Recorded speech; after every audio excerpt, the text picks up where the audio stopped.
This is a true story about an ex-friend of mine. I had tried to help him through a terrifying obsession he had with a girl.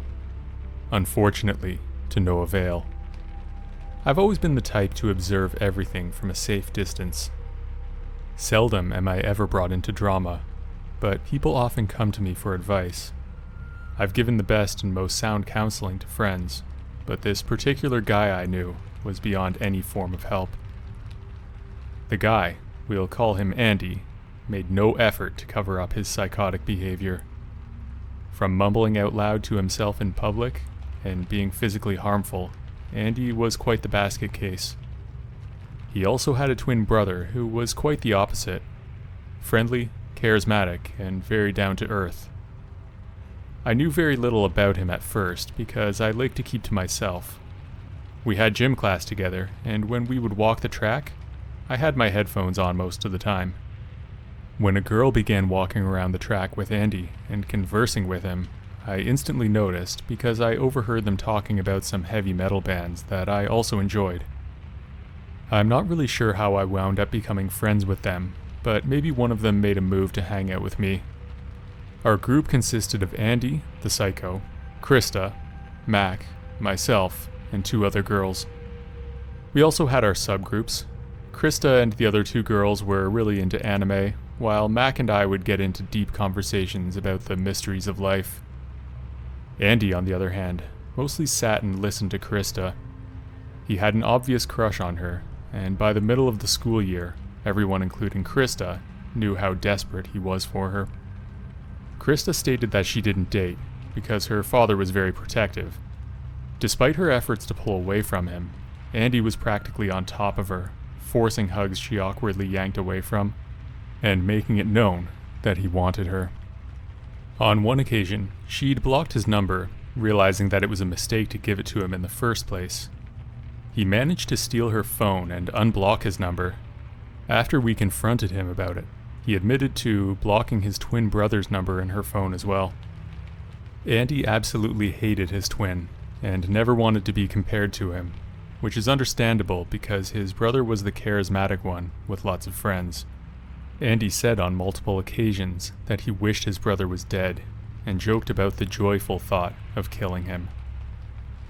I didn't judge harshly at first, but my friend Mac did. He would let Andy know what a creep he was. One time, Krista and Andy were talking, and he'd taken a seat right beside her. He was telling her not to talk to his brother. Somewhere in the conversation, right in the school library, he slapped her for not listening. I'll never forget the fear and anger on her face, and from then on, even after his awkward apology, Krista let him know he should stay away from her. Unfortunately, he started talking to me more often. Every day on the bus, he talked about Krista. Some days he'd even chant her name and get lost in his own thoughts of her. I would try to drop subtle hints that she's not interested, or at the very least, to treat her normal and give her space. Apart from his desire for Krista, he was also the most desperate guy I'd ever met. He would ask out every girl he came into contact with. Andy would frequently message me on Facebook, telling me that he needed a girlfriend. It's fair to say that he had a knack for making people feel uncomfortable, and some days I couldn't help but ignore him. Krista evaded him until high school graduation, but Andy's obsession only seemed to intensify. I genuinely thought he could be helped, and I could get through to him, whilst keeping my own distance, but he set off too many alarms. Firstly, he was training for entry into a military boot camp, and was discharged for reasons in relation to his mental state. Secondly, every day he would write to me at weird times early in the morning and tell me, "Help, I can't stop thinking of her. I'm in love with her." This was clearly not true, because he'd made moves on other girls in the time he'd known her. He had implied that he would self-harm to get her off his mind, but nothing worked. He'd also somehow convinced himself that she wanted him as well, and would frequent the grocery store that she went to just to say hi, though she kept her head down and ignored him. One morning, as I was browsing social media, he messaged me the usual, "I need her, I love her, help me, I'm going crazy. I tried to help him analyze his feelings and come to his senses, that he was fine and to let her be. Hoping to help him put things in perspective, I typed out, "Tell me what you truly love about her." I can't believe what he sent me next. It was the most ridiculous and degrading message I'd ever read about someone. I won't repeat it verbatim, but it was incredibly graphic and sexual. I felt like I'd read some psycho's personal diary. Truthfully, this girl was tiny, 18 years old and not even 100 pounds, which made me fear he'd prey on her. He was very short, but she appeared vulnerable and smaller than him. I was getting tired of playing therapist for this guy, who clearly had no idea he was scaring this girl. Up to the last time we spoke, the worst thing he'd requested of me was to get a hold of Krista's new number. I figured he was going to try to convince her to see him again. He grew frustrated with my decline and pleaded with me to help me obtain her address. Needless to say, the last night we spoke, I wished him well and told him I would not assist him in terrorizing Krista. Then I blocked him. It's been around a year since then. I just hope he got the help he needed, and I hope for her sake that he never found out where she lives.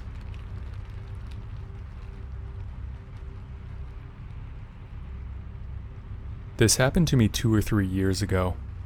I was around 23 at the time. I'm a female and I live in Romania.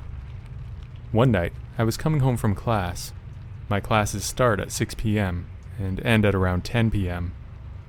At 11, I had to take the subway for about 12 stops.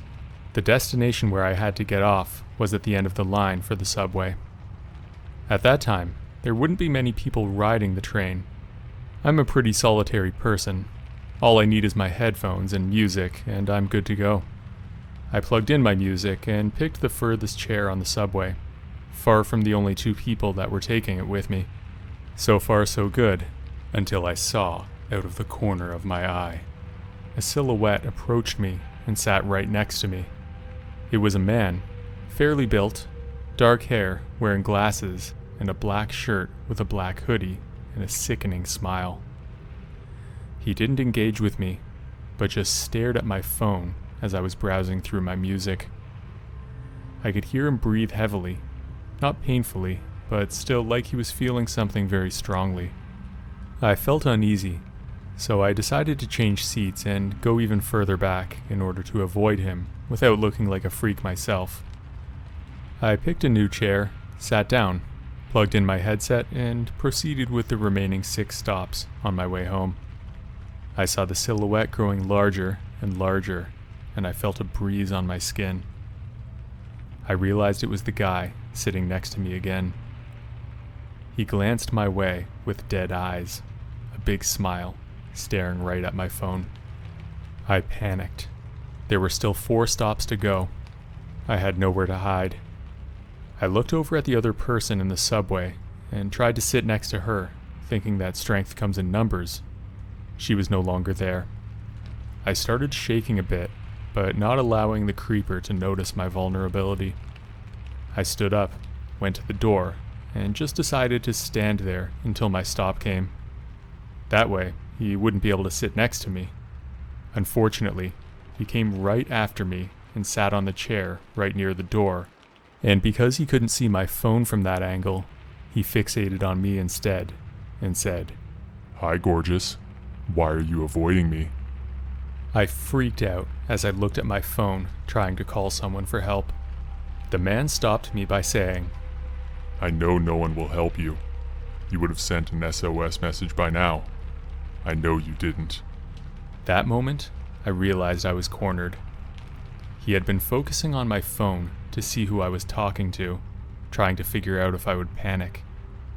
He wanted to see if I would ask someone for help. He cornered me. I finally reached my stop and got off the subway, not looking back as I ran for the exit. I got out at the surface and didn't see him anymore. At that moment, I put my phone into my purse and realized I had pepper spray with me all along.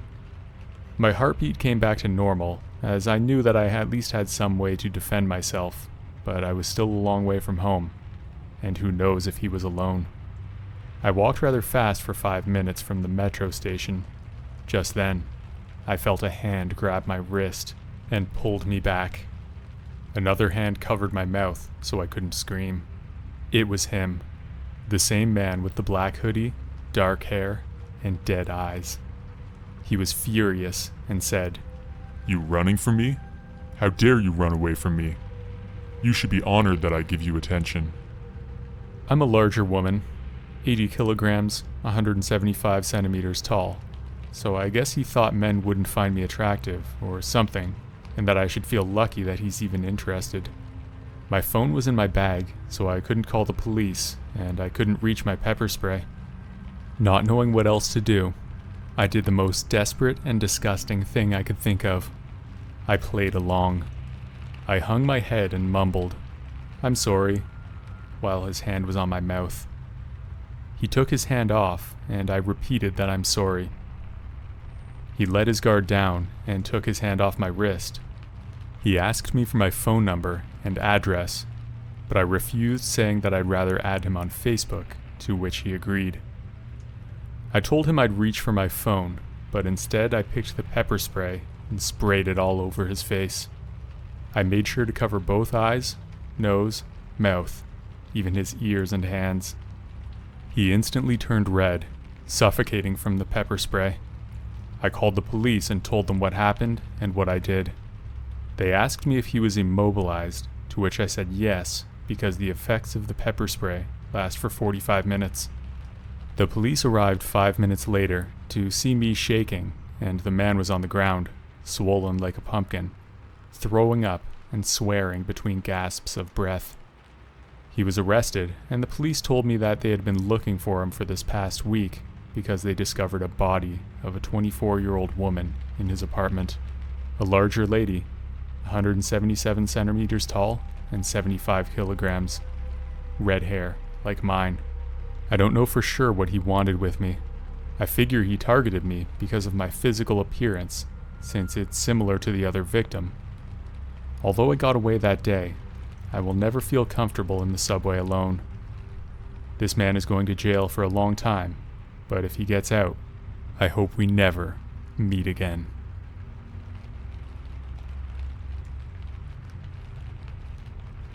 This took place during my sophomore year of high school. I was a 15-year-old girl, young for my grade. It was a Wednesday in the winter. I joined the honor society at my school. We had to meet at 7:20 a.m., which was 25 minutes before school started. Since I wasn't a morning person, getting up early was always frustrating for me. That's why I was often late. This day was no exception. Since I was only 15, I couldn't drive to school myself, so I had my grandmother take me. She lived with my mother and I, and she was always happy to help. My mother worked a lot, so Grandma was a real lifesaver. She opened the garage door by pressing a button on the wall. Both my grandma and I got into her car, which was parked in the garage. After we closed the car doors, she pulled out into the driveway. As she backed the car onto the street, I screamed stop, and she quickly slammed onto the brakes. There was a man, about 6 feet tall, dirty blonde-looking hair, wearing all black. He was illuminated by the headlights, since it was winter, and in the mornings, it was pitch dark. I noticed something in his hand. Being the observant person that I was, I thought I saw a black handle. The man didn't look at us. He didn't explain himself, or wave a hand to say sorry. He just stopped in front of our lights for about 3 seconds before continuing to walk through our yard towards our neighbor's house. We watched him disappear into the darkness. Our neighborhood was very friendly. We all owned about an acre of land, and at the time, my neighbors were having work done around their houses, taking down some trees and some other landscaping work. My grandmother, with her heart of gold, continued driving as we discussed what just happened. She assumed the man was just a worker. I didn't think so. I told her I thought he had a knife in his hand, but she brushed it off, saying, maybe it was a worker, holding a dustpan or a shovel. He could have just been using our yard as a shortcut.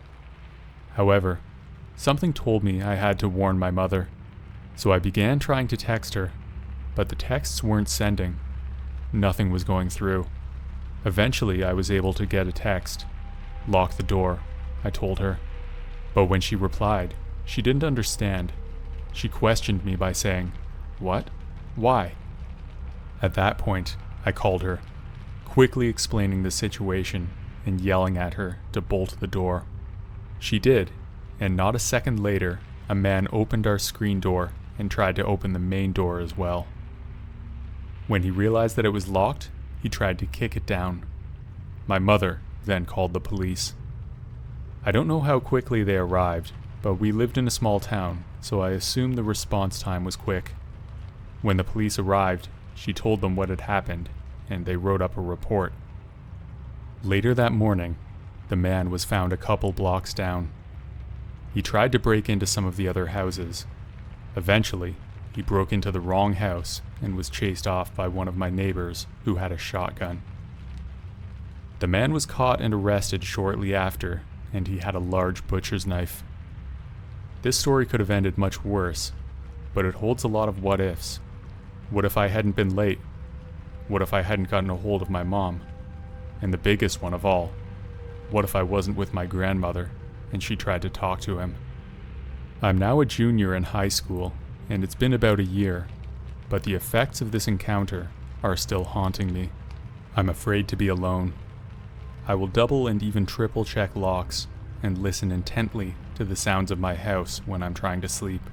If I hear something, I'll try to check it out. He's made me paranoid, but I guess my fears are rational. Who expects their own home to be the site of a creep encounter?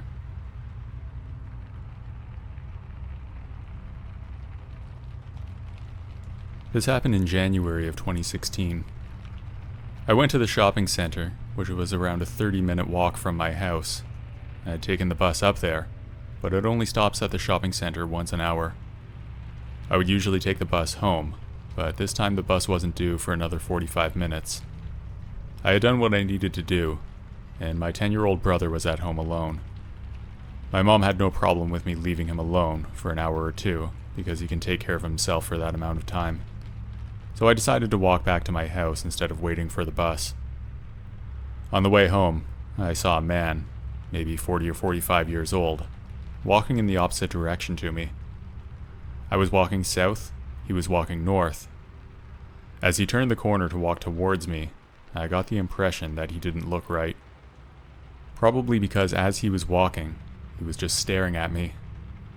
As he walked past me, I got a sinking feeling, like when you're on a plane and it starts its descent. As I continued the walk, I felt like he was following me, so when I got to the bus stop, I acted like I was checking the bus times, which gave me an excuse to turn around, and once I did, my heart started racing. That guy changed directions as well, and turned 180 degrees to walk the same direction as me. He was walking faster than before, and this freaked me out. I was close to the road that I would usually turn up to get to my street. I took the turn and walked about 25 meters when I heard the crunching of a chip packet on the sidewalk that I knew I had passed. He was still behind me. I decided to cross the road to put more distance between us. From there, I could take the long way home. This longer way had a lot of corners, which would make it harder for that guy to follow me. The street also had a lot of teenagers who were home for summer holidays, so if the guy tried anything, then there would be a lot of people who would likely hear me screaming. You may be wondering why I didn't call the police. Well, I made a big mistake and left my phone at home.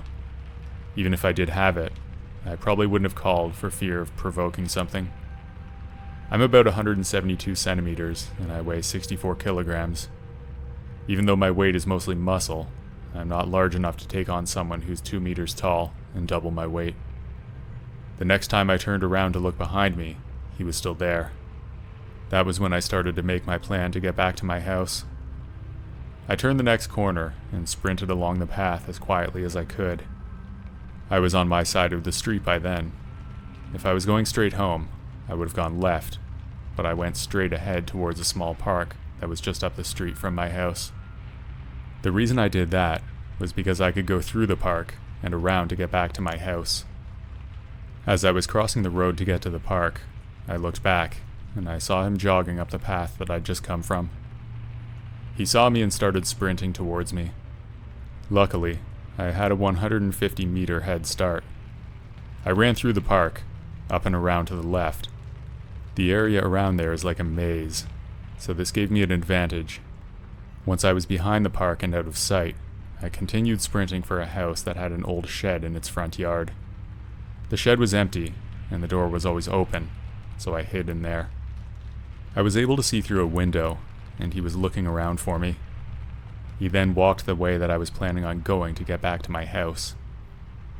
I was still too scared to leave the shed, so I waited there for 10 minutes before I saw him walking back towards the park on his phone. I heard part of what he was saying on the other end. Yeah, I lost her. But I think she lives around here. She's crafty, though. After he passed, I waited another 10 minutes before leaving the shed and sprinting towards my house. I called my mom, and she called the police, who in turn called me. I gave a description of the man and refused to leave the house alone for a week. I've never seen him again, and the police report hasn't come up with anything.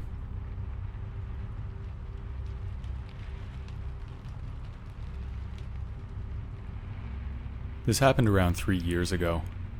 I was a 23-year-old male college student, and I was living in a predominantly Hispanic, low-income neighborhood when this occurred.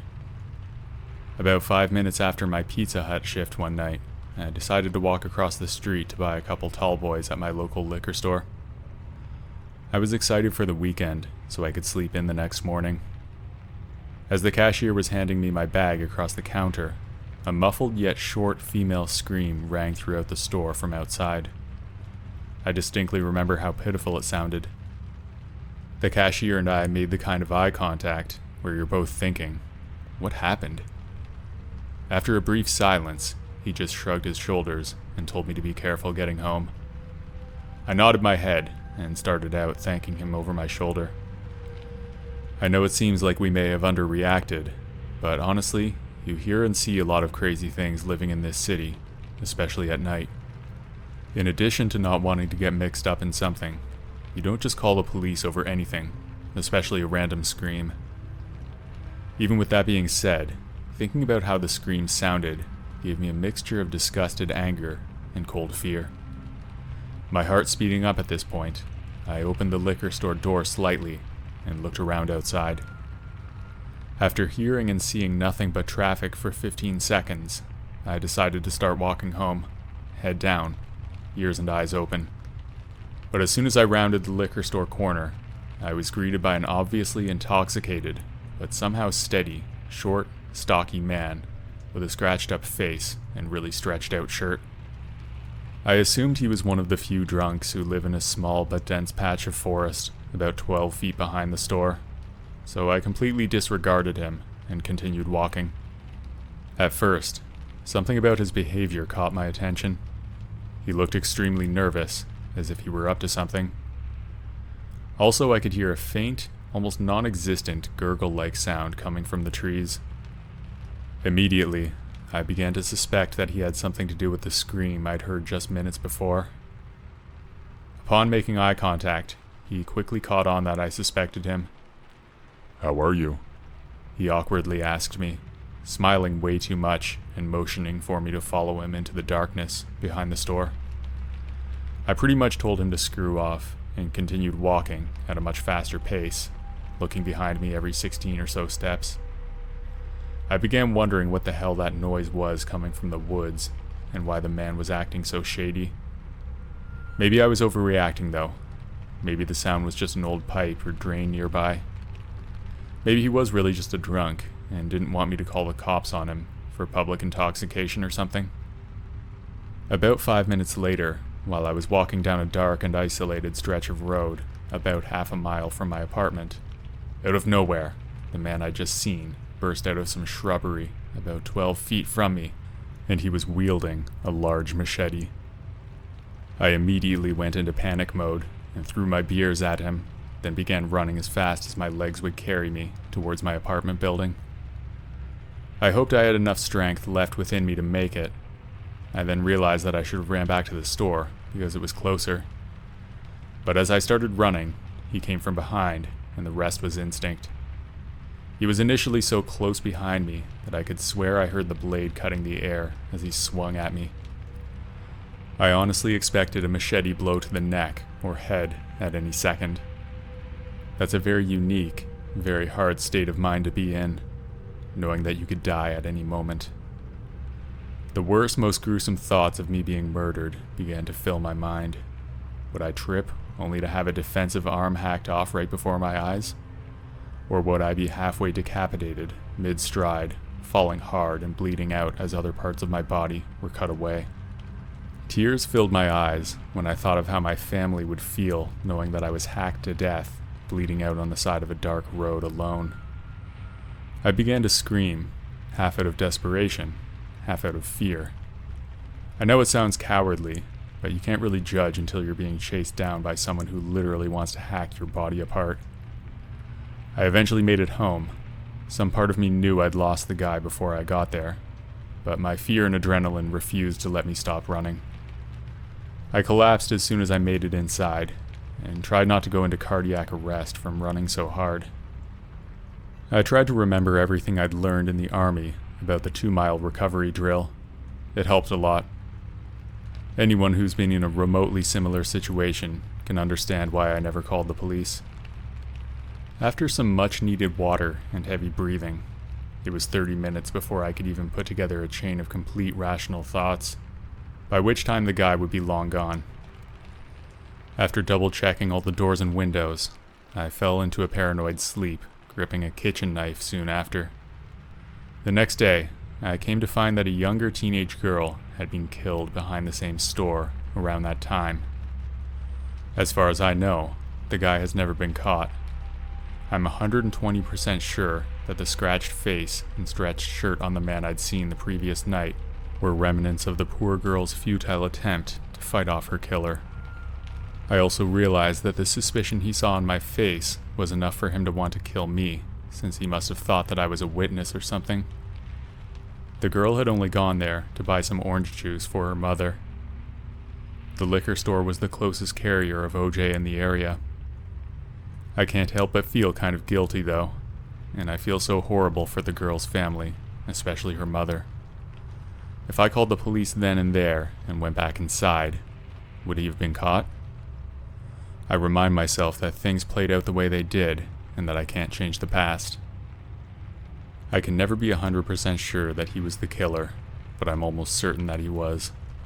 Also, who carries around a damn machete?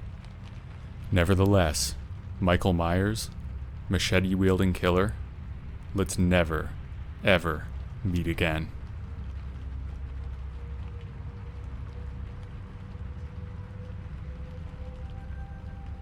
For some reason, I always attract weirdos. My day started off normal enough. My weekend routine went according to plan. Only this day, I met a seemingly nice guy who really seemed to have everything going for him. It was a Saturday afternoon, and I was jogging in the park near my neighborhood. As I came around the bend of a street near my house, there stood a gorgeous man. He looked like he had just stepped out of a GQ magazine. Nice suit and tie, dressed to the nines. He smiled and said hi, then he proceeded to tell me how cute I was, and asked for my number. Honestly, I was shocked that such a guy would be interested in me. I was in my yoga tank and shorts, hair tied back, no makeup, and sweaty from the jog. But no alarm bells went off yet. Anyway, I gave him my number and got his, then I went on my way. A few seconds after I got home, my phone went off. It was him texting. I found it odd that he would text me so quickly, but I brushed it off as nerves and maybe sent a few emojis back. I thought nothing else of it for the rest of the day. I turned my cell phone off and went to take a nap. When I woke up, I turned on my phone and there were countless texts, calls, and voice messages from the guy asking why I didn't answer him. I found it very strange that he was hounding someone that he just met hours earlier, so I called him and I told him that if he didn't chill out, then he should just lose my number. He apologized and said it would never happen again. Then he asked me out on a date. Despite his strange behavior so far, I accepted. Fast forward to date night, and I found out a lot about him, like his prestigious educational background and his family's social standing. Let's just say that they were a very prominent group of people. I was intrigued, and everything seemed to be going fine. That is until he started mumbling to himself. At first I thought it was just me overthinking things, but when he started to answer his own questions, I got freaked out. While he continued to mumble to himself, I interjected. "Hey, is there anything you'd like to talk about?" He replied with a firm no. At that moment, I knew this would be our first and last date, and I suddenly understood why a handsome man from a well-to-do family was still single. It was clear that he had mental issues that needed to be addressed by a mental health care professional. I had also decided that I would not be seeing him for any more dates. I thought that that would be clear enough to him as well. We ate our dinner. The rest of our date was nothing but silence, and we went our separate ways. A couple weeks went by, and I was relieved that I hadn't been contacted by him. I figured it was obvious that our first date was horrible and unnerving, and that we'd never see each other again. I didn't mean to ghost him or anything, but there was really nothing further to discuss at that point. A couple Saturdays later, I was on my usual jog, and guess who I ran into, this time in workout gear? He was smiling from ear to ear and running towards me. "Hey you," he said with excitement. "Oh, hi, how are you?" I answered uneasily. "Okay, just thinking about our future together," he replied. I was at a loss for words at this point, and it dawned on me that I didn't make my point clear enough. So I said, "Look, you're a nice guy, but I don't think you're the guy for me. I wish you the best in life. Good luck." He said he understood and kept on with his run, and I proceeded to head home. I truly thought that was the end of it, but after another week had passed, he began sending me texts again. He was begging and pleading for another date because he knew I was the one, and he'd surely die without me. I didn't answer. I just blocked his number. I was over this nonsense. The next week, my family and I went on our annual camping trip out of state. He started calling me from random numbers, saying that he knew where I was and that he was watching me. Initially, I shrugged it off, but when he told me what state I was in with my family, I freaked out. He told me that anything could happen to me or my family because of how powerful and connected his family was and how they could make people disappear. I told him to F off and leave me alone, but it didn't work. The harassment continued off and on for another month. During that time, whenever I'd leave my house to go to work, run errands, or just get out, I would notice his car parked across the street from my house. I never told him where I lived, and we'd only been on the one date. I was very stressed out at that time, barely sleeping, because every little sound I would hear in the night seemed like him trying to break in. I tried to remain vigilant and undaunted in his presence, because I didn't want him to think that I was afraid of him or his tactics. He knew everything about me, things we had never discussed, and continued to threaten bodily harm if he didn't get his way. I stayed steadfast, but finally decided to tell my best friend, who's in the military and works in law enforcement, about the ordeal, just to see if I could get some insight on my legal options and see if I could get help. My best friend asked me for his name, but I only knew his first name, so we traced him by the phone numbers he'd been using, many of which were registered to him or his close family members. I don't know what my best friend did or said, but I haven't had any more issues with him since. I'm grateful he didn't follow through with his threats to harm me, and I learned my lesson. Just because someone's drop-dead gorgeous doesn't mean that they can't be crazy.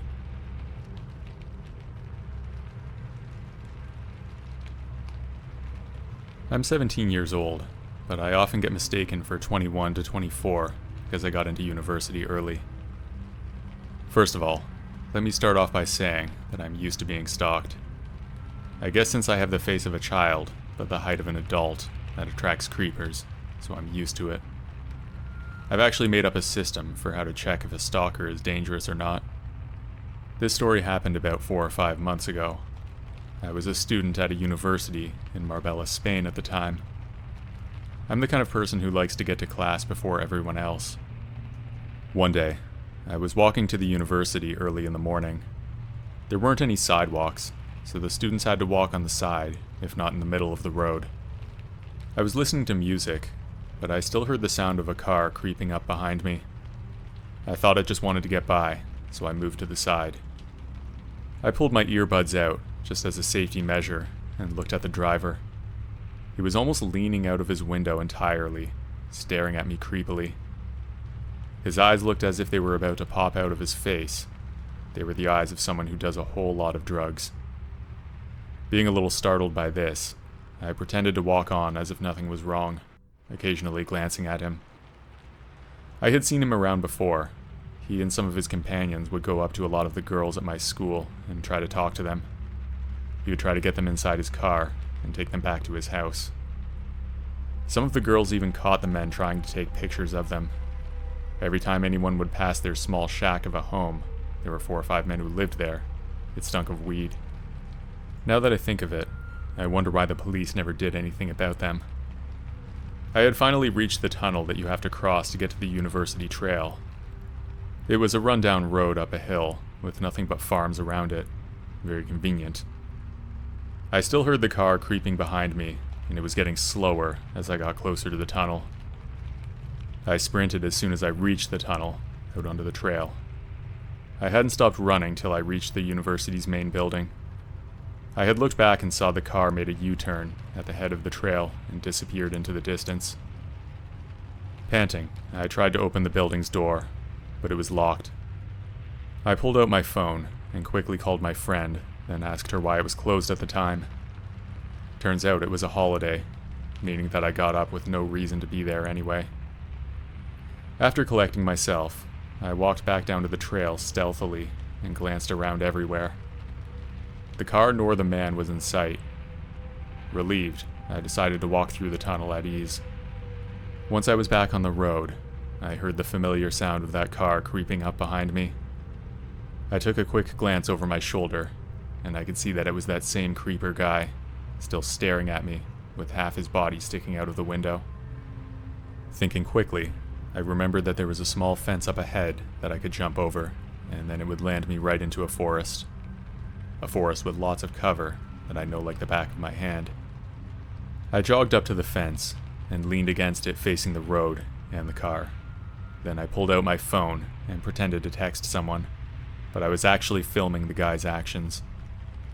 The man's car almost came to a halt, and I was ready to defend myself if I needed to. The man seemed as if he was about to open his door when another car came up behind him. His car seemed to be perfectly normal. In fact, the driver wasn't too happy about my stalker's car driving so slowly. More and more cars began piling up behind Mr. Creeper, forcing him to move on down the road. I watched with a smirk as his face turned into a look of anger. The kind of face a baby would make. I've noticed a lot of stalkers make that face when they fail. I watched him, and he watched me, until he looked away, having to see where he was driving off to. I waited until he turned the corner, knowing that he might make a U-turn again. Then I sprinted back to my apartment, double-checking if I was being watched before I went in. I did see that guy again on a couple of occasions. He and his buddies tried to talk to me, even tried to touch my arm as I walked away. Now that I think of it, it is a lot creepier than I originally viewed it. Just exactly what were they up to? I'm now at a different university that's much better, especially with security.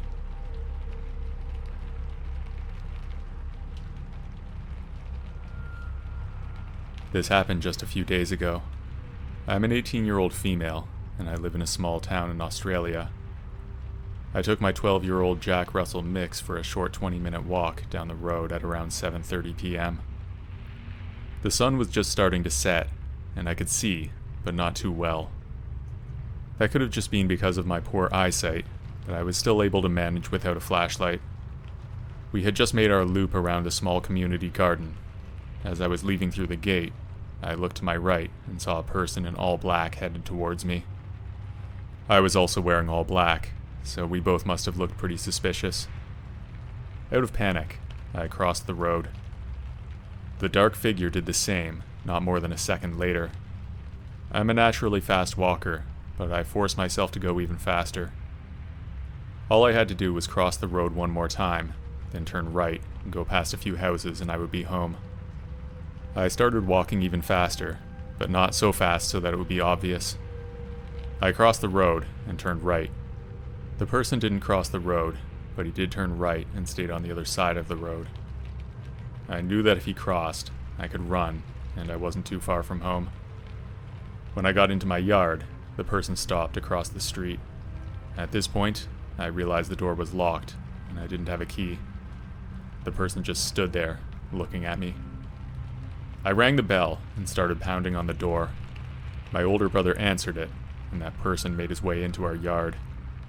My brother told the person to F off, and then he walked back the way he came. My brother asked who it was, and then I told him what had just happened.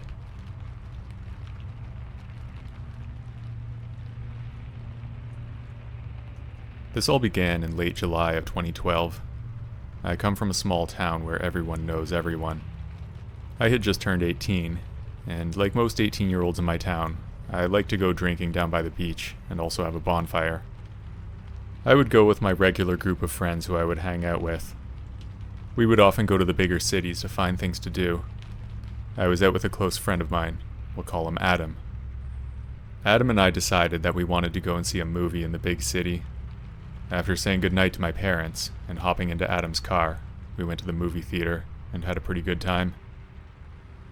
After the movie had finished, we decided to go to McDonald's and get some food. That was where I met the man who ruined my life. He served my friend while I stood beside him at the counter, busying myself with my phone texting friends while Adam placed our orders. The guy was serving us, and he gave me a smile. I smiled back. Then I said to my friend that I was going out to have a cigarette. He nodded, and then I went outside. Moments later, he walked out with our food, and the guy who served us was walking behind him. He came and stood next to me and asked for a lighter, then introduced himself. We'll call him Chris. Chris sparked up a conversation and gave me his number. He said that he'd like to take me to a movie sometime. I agreed, and we made plans to see each other the following weekend. After about a month of spending a lot of time with Chris, we agreed to make our relationship official. He would spend most weeknights at my parents' house. I lived in a granny flat on my parents' property. He would drop me off at school in the morning, much to the disgust of my friends, who all had to take the bus. One morning, when Chris was driving me to school, I said that he should pull over next to a school bus, which was waiting for students to climb aboard. One of my friends was waiting next to the bus, so I stuck my head out the window and told her to climb in. This was a huge mistake, for reasons that will become clear later. A few weeks after my friend met Chris, we broke up, and it was a messy breakup. Shortly after that, scary things began to happen. I would often hear people walking around on my gravel driveway at random hours of the night. I would see Chris's car sitting down at the end of my parents' road under the streetlight before going to bed. The stalking progressed to the point where I could hear him standing outside my ranch slider, talking to someone, then trying to jiggle the door open. Things became really scary for me when I started to receive phone calls and texts from random numbers. They would say that they were watching me as I walked to the bus every morning. At that time, I was studying for my year-end exams and preparing for university applications. I had been confiding in my friend Julia about everything that was happening. She, unknown to me, had been spending more time with Chris since our first introduction when I gave her a lift to school. This was a fatal mistake on my behalf because she knew exactly where I was most of the time. She knew my schedule, and she most likely knew when I was going to be alone. She was telling all of that to Chris. They began to date, and when they did, the texts became more frequent from both of them. They even attempted to harm me one evening when I was studying late with people from my drama class. We were working on our final performance for the year, and we'd be alone in an easily accessible classroom until about 10 p.m. Some of my classmates noticed his car parked across the road from where our classroom was. They said it looked like there were two figures sitting in the front seats. I freaked out and rang my mom. She came and took me home, watching the road to make sure we weren't being followed. I became so scared that I had to go to the police about the messages I'd received. Chris carried weapons in his car because he liked to hunt. I knew it was also for security purposes, because he was involved in the world of drugs. Once I had lodged a formal complaint against Chris and informed the police about his weapons, they went around and had a look, but they found nothing. That evening, he sat down at the end of the road as usual and waited for all the lights to go out. Then he came up along the front paddocks of the house and up the driveway. I was sleeping in my parents' living room, which was right beside the driveway. There were big open windows and ranch sliders to my brother's room. I heard him walk along the side of the house on the driveway and towards my flat, thinking I was in there. Then I heard the sound of a gun being cocked. I sat up for a moment, thinking of what I should do. I crawled down the hallway to my parents' room and quietly said to my mom, "Someone's outside, Mom. Get up. There's someone outside." My dad bolted out of the room and grabbed his .22 rifle. Then he ran out to the kitchen door and bolted down the driveway, chasing after someone. After that night, things calmed down for about a month. I had decided to move to a new city, which was around 10 hours a day, and I was packing. The night after I left, my mom rang to say that someone had been in my place. She said that there were muddy boot tracks all throughout the house, as if someone was trying to scope the place out. Odd things continued to happen at my parents' place. Trees were cut down in the middle of the night. A car drove super slowly with its lights off at odd hours of the night. Things started happening to me at my new apartment as well. Each morning when I went out, there would be a car parked across the road with tinted windows. I received voicemails of a violent nature from private numbers. This kept up until late last year. For some reason, it all stopped. No phone calls, no sightings of random cars, no odd things going on at my parents' house. Every time I go home, I never tell anyone when I'm leaving or when I'll be back for my own safety. I get flashbacks when I hear something like a car backfire, or I see a car similar to the one Chris used to drive. I always keep my home address private and my phone number restricted because he's still out there, and I don't want to put any other people at risk. I always say to my mom, if I go missing, you know where to start looking.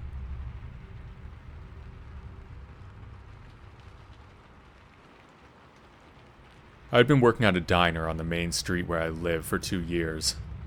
It's not the most glamorous job, but it pays the bills. I like the atmosphere. It's a cozy old-fashioned diner with red vinyl booths and a jukebox that plays 50s music. Most of the customers are regulars who come in for breakfast or lunch. I've gotten to know many of them pretty well, but there's one customer who really creeps me out. He's a middle-aged man who comes in by himself and always sits at the counter. He wears a leather jacket and ripped jeans pretty much every day. He doesn't say much, but he always stares at me with a really weird intensity. I try to avoid him as much as possible, but sometimes he'll ask me for something, and I'll have to approach him. I didn't think much of him at first. I've dealt with my fair share of creepy guys in my life. Things were normal for a while. It was really just a bad feeling. In fact, I thought I was being too judgmental at first. But one night, I saw his car drive by my house late. It was a beaten-up old sedan. I can't remember the actual model. I still lived with my parents at the time, so at least I had them there. I was sitting in the living room watching TV, and I saw a car crawl by my house at a snail's pace. Sometimes it would circle around and come back. It was like he was watching me. It became impossible to ignore. My mom and dad noticed it too. One night I was getting ready for bed when I heard a car pull into our driveway. I looked out the window, and it was the one from before. What was he doing here? I ran over to my parents' room. I found my dad and told him what was going on. He went outside to confront the guy while I called the police. I watched from the window as my dad walked up to the man's car. The man rolled down his window, and I could hear him shouting at my dad. I couldn't make out exactly what he was saying, but it was something about how I was leading him on. My dad kept his cool, though. He didn't raise his voice or get aggressive.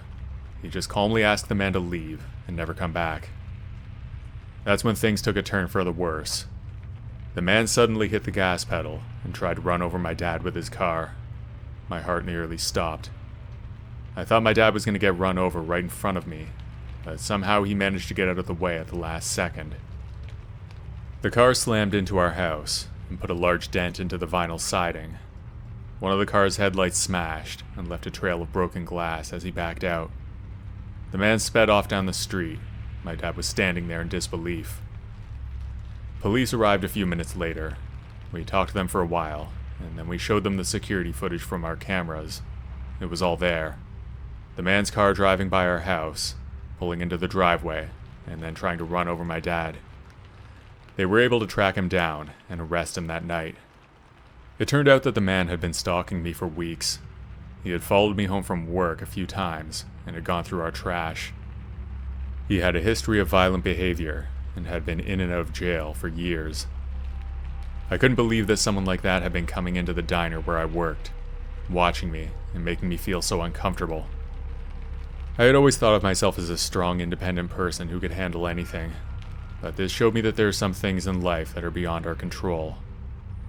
The man was eventually sentenced to prison for what he did to me and my family. I never saw him again, but the memory of what happened stayed with me for a long time. It wasn't easy, but eventually I found a job at a bookstore in a neighboring town. It was a quieter job, with less interaction with strangers. I felt safe there, and it helped me heal from the trauma of what happened before.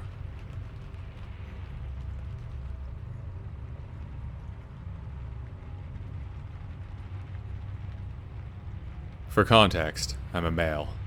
The story takes place in the summer of 1998 in a satellite town just outside Atlantic City, New Jersey. This was my 8th grade summer going into my freshman year of high school.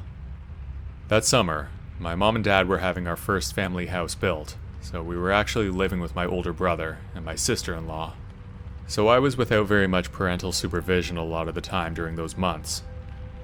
I had a lot of freedom during that time, and I would ride my bike just about everywhere, no matter the distance, and my curfew was really non-existent. My mom was getting older, and since I was the youngest of 4 siblings, she wasn't too keen on picking me up after a long day at work. Plus, she was staying at my older sister's house during this time, and it was 15 minutes away from my brother's place. So she would get really annoyed if she had to come and pick me up in the middle of the night. Sometimes she would just tell me, if you got there on your bike, then you can get home on your bike. That being said, I would typically ride my bike to my friend Chris's house every weekend, which was about 10 or 15 minutes away from my brother's. If you're not familiar with southern New Jersey, or the areas surrounding Atlantic City, then you should know that they were very heavily wooded areas. There was a lot of rural and half-suburbanish style neighborhoods. So for instance, you could be in a dense neighborhood of houses one second, and the next you could be in the middle of the forest, with barely any houses or streetlights. It was weird. One night at around 9:30, I believe it was a Sunday night, my mom called Chris's house and wanted me home ASAP. It was getting late, and she wanted me home before she went to bed. She definitely wasn't coming to get me, because it would take her too long. She was a lenient but also very worrisome mom, if that makes sense. She knew I was capable of handling myself, but obviously, she would still worry about me a lot. She knew I could handle myself, and that I was streetwise when it came to being aware of my surroundings. She made sure to teach me about stranger danger from a young age, so she really never got too afraid of me riding my bike home a little late, but sometimes she would still worry. I said goodbye to Chris and his family, and then started my 10-mile, 30 to 40-minute journey through the wooded areas and suburban neighborhoods to my brother's house. Everything was going well, and I was making good time, partly due to the abnormally chilly night that seemed to come out of nowhere. It was cold, and without a hoodie, I wanted to get home as quickly as possible. About 30 minutes into my ride, I turned onto my brother's street. It usually took me another 10 minutes to get to his house from there, mainly because it's one of the last houses on this long, dark, heavily wooded street. About a minute or so later, I saw a car turn onto the street behind me. I paid no mind to it because it was normal occurrence. But after a short while, I felt something was off with it. The headlights from the car seemed to be on 1 second, and then off the next. I also knew there weren't many houses on this street that the car would want to pull into. It was now pretty dark outside. As I looked behind me, I no longer saw the suspicious car following, but I had a gut-wrenching feeling about that car that I couldn't explain. It was like a primal fear, and it just took over my senses out of nowhere. I picked up my pace, and slowly started to notice that the car engine was faintly in the distance. And when I looked back, I saw the car behind me. It was lit up by one of the only streetlights on the street. I was certain that this guy was following me, and I was scared to death. But I didn't want to show him that I had seen him right away. He was about 500 feet, or roughly a football field or more, distance behind me. I started to pedal a lot faster, but not in a panicked type of way, as to show that I'd seen him. At that time, I took my house keys out of my pocket while pedaling. I put my longest key in between my fingers and made a fist, in case he rolled up on me and tried to grab me off my bike. I was thinking that I could at least get a good shot at his eye, or his throat, anything that would get him away from me and clear some distance between us.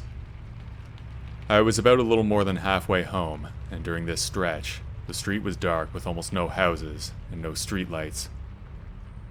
I was always scared when I rode home normally, but now I was freaking out, and a million different scenarios were going through my head. He must have picked up on the fact that the road got way darker and more desolate, because he moved closer and started gaining on me, slowly and steadily. He was about 60 or 70 yards back. Because of that, I nearly started pedaling the fastest I've ever pedaled my bike in my whole life. I made it to my front yard and literally jumped off my bike and struggled to unlock the front door. He was about 30 or 40 feet behind me when I got into the door, and he was now parked directly in front of the house. I was shaking so badly when I got in the front door, and I locked it behind me. I screamed to wake up my brother, and I told him there was a car stopped in front of the house and that it was following me.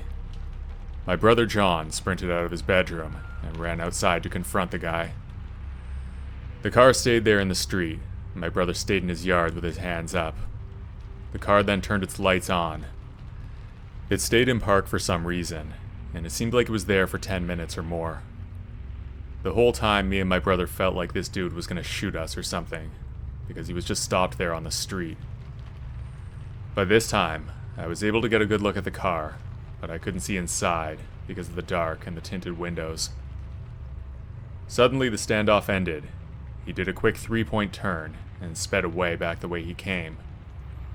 I was shaken up pretty bad for a night or two, and so was my brother. This type of stuff doesn't really happen around here. Well, at least so we thought. My brother and I called the police and gave the best description we could of the vehicle, but nothing came of it.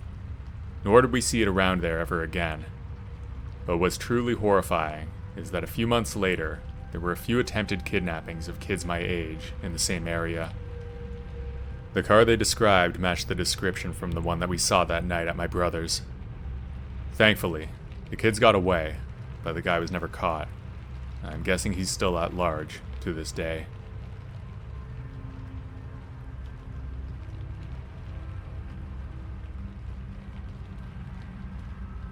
This happened to my best friend around 2 years ago. I'll call her Sarah for privacy reasons. We're both studying in the same city, but at different universities, so we're living in different parts of the city. One day, while Sarah was studying for her exams, she realized there was no food in her fridge, so she decided to go for a walk and get some groceries. There was a fairly large and well-supplied supermarket close to her apartment complex, where she shopped for some fruits, yogurt, and noodles. She spent about 15 minutes in the supermarket, only to be greeted by a complete stranger outside who started trying to make small talk with her. He acted like they knew each other, but Sarah was positive that she'd never met him before. Sarah was a very polite person, but also very cautious of strangers. She described him as a short, overweight guy with a goatee and a wide, odd grin on his face. On the other hand, my best friend was tall and chubby, so she was the kind of girl you would not want to mess with. She noticed that his fingers were somehow twitching while he spoke, indicating that he was nervous. The guy was at least 35 years old, and Sarah was 23 at the time. Immediately, she realized that something was wrong with this guy. First, he greeted her by saying that he had spotted her in the area a few times, then proceeded to ask her on a coffee date. Sarah was just standing there speechless, and politely declined him by saying she wasn't interested. He got mad and insisted that she should go out with him. When she refused again, he angrily told her that they'd be seeing each other soon, calling her by her real name. She was absolutely dumbfounded by this, wondering how on earth he found out her real name. She had no clue who this guy was. He didn't seem like a university student at all, but rather a construction worker, judging by the clothes he was wearing. A bunch of questions came to her mind. She was afraid that she may have been stalked by him, so she threatened to call the police if he didn't leave her alone. Obviously, she wasn't the least bit interested in him. But if you think the story ends there, then you're wrong. The next thing she did was part ways with him. He stood in that same spot for a moment, and then as she said, he hopped in his car and started following her for a couple of blocks down the street. He had a dark-colored car with tinted windows. When Sarah realized this, she got even more scared, so she had to take a lesser-known route in order to get to her apartment complex safely. The sun was just starting to set at this point. After some shortcuts, she managed to arrive home safely before dark. She was left feeling paranoid from the whole incident, wondering whether he knew where her apartment was. She never reported the incident to the police, but she vividly remembered his facial features and overall appearance. Fortunately, nothing ever happened after that, and she's not seen the guy since. I really hope it stays so. My advice to everyone is to stay safe out there, because sadly, there are a lot of narcissistic people out there who can't take no for an answer.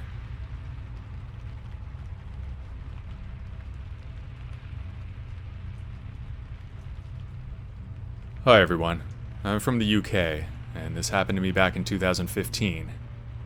It was one night during the early hours, around 2 a.m. I decided to get some cash from an ATM in my supermarket, which was 10 or 15 minutes away. I was walking down there, and it was a quiet night. Some house lights were on, and there were people drinking or probably having a late night snack, or whatever. I would have to arrive 2 or 3 street blocks before I arrived at the supermarket. When I got to the ATM, I saw 4 or 5 guys all acting weird. At first I thought they were just doing stupid things. Then I pulled out my card to withdraw some cash. One of the guys walked over to me. He was tall with a gray top, and he was quite built, with dark hair. He said, "Don't look at me." I said, "What? I don't even know you. I'm just doing my thing over here, and then I'm gone." Then he said, "Don't effing look at me." His friends laughed, and one of the other guys said, "Yeah? What are you doing?" "You heard. He said don't look at him." There were 3 others. The other I remember had ginger hair and a beard, and the other 2 I can't remember. I quickly got my cash and walked away at a fast pace. At the back of the store, there was an alley and a footpath that led back to my housing estate in the cul-de-sac. When I got out of there, they came after me. The first 2 I encountered said, "What are you saying, mother effer? Give me your stuff." Then his friend started laughing. Then I saw one of them pull out what looked like a long blade. I did carry a rolling pin for protection, though this is taking a rolling pin to a knife fight. What are the odds, right? I bolted fast through the alley and had to decide between garages or someone's garden to hide. I chose the front garden covered by trees and bushes, and also a garden chair and a canopy, so I felt somewhat safe. Then I heard one of them say, "Yo, where did he go?" The other one said, "You, check the garages. I'll check the roads. He has to be close." Then the other one said, "Nah, man's up here. If it was me, I would have gone to those garages, or the roads." I found it sort of amusing as they searched the garages. They then said, "Yo, he's gone. I'm gonna F him up when I see him next." I got out and ran as fast as I could down the side road, and I heard one of them say, "There he is." There was a small pursuit leading through the main road and other houses as I jumped some fences and ran into another alley. They lost me, and I made it to the next town, about 25 minutes away. I was thinking of letting the cops know in case I run into them again. I felt stupid, and thought the cops would probably ask me why I was out there so late. I grabbed some snacks and some drinks, since I needed to refuel my energy. I got a taxi, and had quite a conversation about how lucky I was. I probably would have been robbed and beaten, or maybe worse. I don't go out on Saturday anymore, and I go to the supermarket during the day. As for the gang that came after me, and what they did, I hope I don't have an encounter with them again.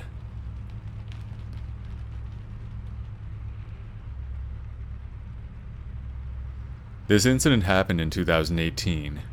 I was a 21-year-old female living near Delhi, India, where I stayed in a rented flat with 2 other friends of mine. The apartment complex was gated, and it had a security guard.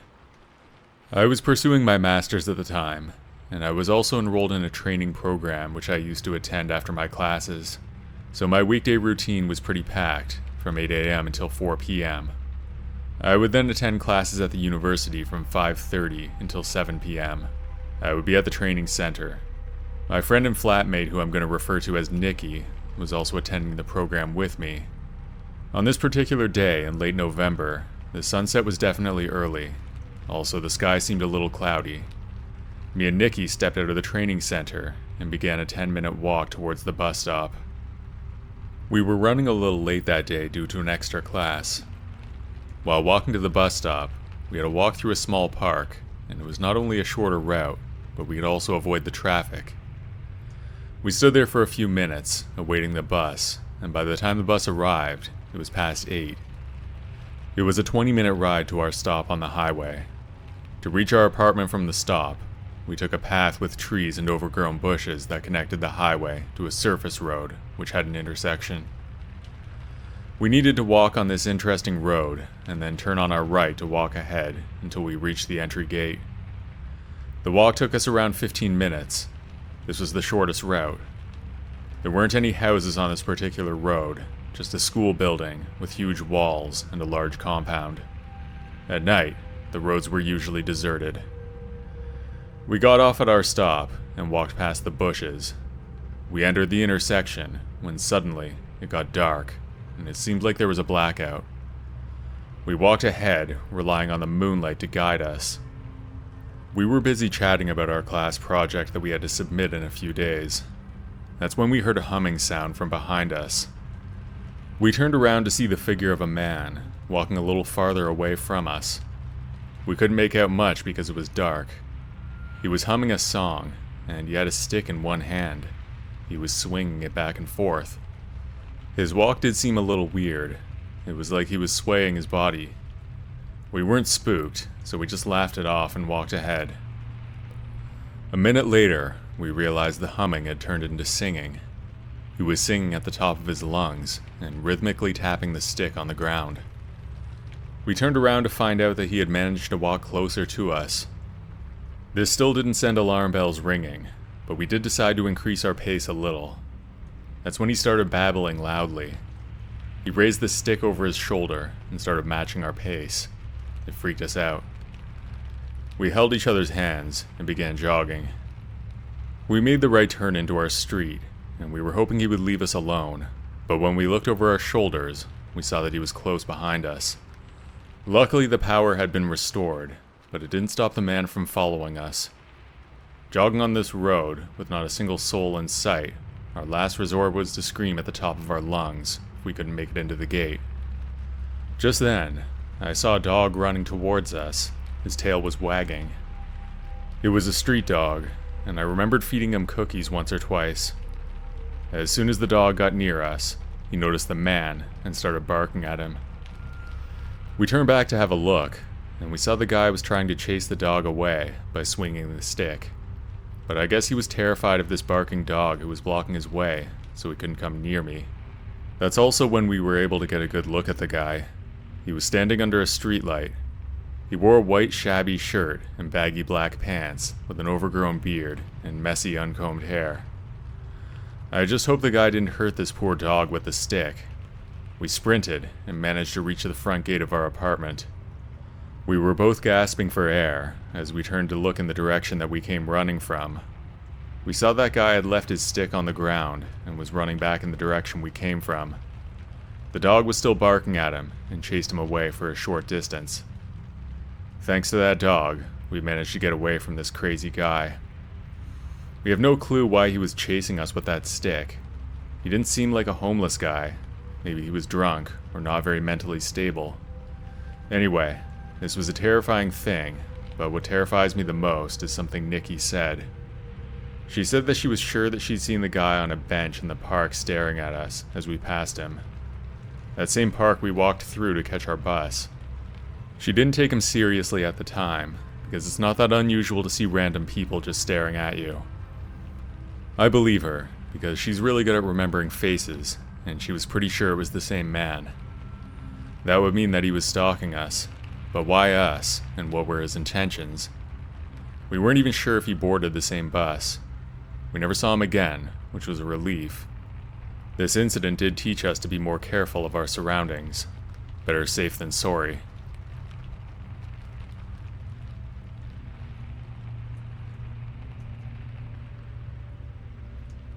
When I was about 12, I moved with my mom and big brother to a house that was about 20 miles away from the nearest town. Seeing that my mom didn't have a car at the time, and my brother wasn't old enough to drive, I would have to take a taxi to school every day. But when my mom went looking for taxis to take me to school, they all came up with excuses, like that it was too far, or that they were too busy. But finally, after hours of looking online, she found a guy who was willing to take me to school every day at an extremely low price. A couple months had passed, and I was getting ready for bed, excited about math, which I just had my first lesson in. I hopped into bed. My bed was facing the window. I liked it like that because it helped me sleep for some reason. It was a normal morning. I got up and brushed my teeth, had a shower, and then played on my phone for a couple minutes. I waited for my taxi to pull up. When it did, it was a large man, standing about 6'7" at my door. I'm pretty sure that I nearly fainted in horror when I heard his banging, just to find out that it was my taxi driver. He did the same when I arrived home as well, which was strange for him, because he was a very quiet man. He would never say hi or bye, and I was fine with that because I'm pretty shy myself. I was about to slam the door behind me, just to make sure it shut properly, when I saw this taxi driver's foot kick the door back open. I heard his deep voice say, "Is your mother in?" I told him that she was, and then I shouted for her. She was in the next room with my brother. I was sitting in my bedroom while they spoke, so all I could hear was my mother's trembling voice. It's like she was nearly screaming in fear. We moved out a week later. My mother never told me why or what they spoke about until a few days ago. I asked about it, and she told me that the taxi driver had arrived 10 minutes early, and he claimed to have seen a small man, about 5'9". The man had a knife clearly down his sleeve, and a camera held firmly in his hand. Next to it was a plastic bag, swinging off a strap on his chest. The taxi driver did try to catch him, but ended up grabbing the bag and ripping it off the man's chest. He said it was full of pictures of me and my mom. They never found the guy, but gladly, I had to get my coat when the taxi driver pulled up. Otherwise, I would have witnessed all of this, and probably been scarred for life.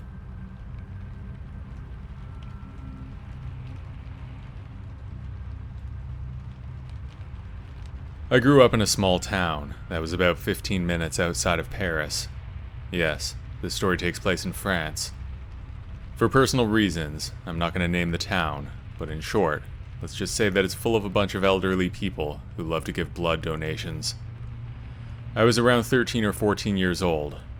I'm female, and I'd recently dropped out of normal school due to severe bullying. I began doing online school, which was much easier, because there were less people picking fights with me.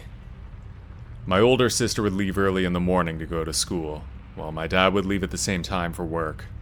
My mom would stay home with me for a few hours in the morning, before going out and doing some work as well.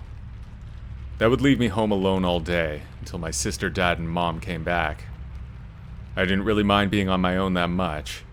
My parents, however, weren't too happy with me being on my own.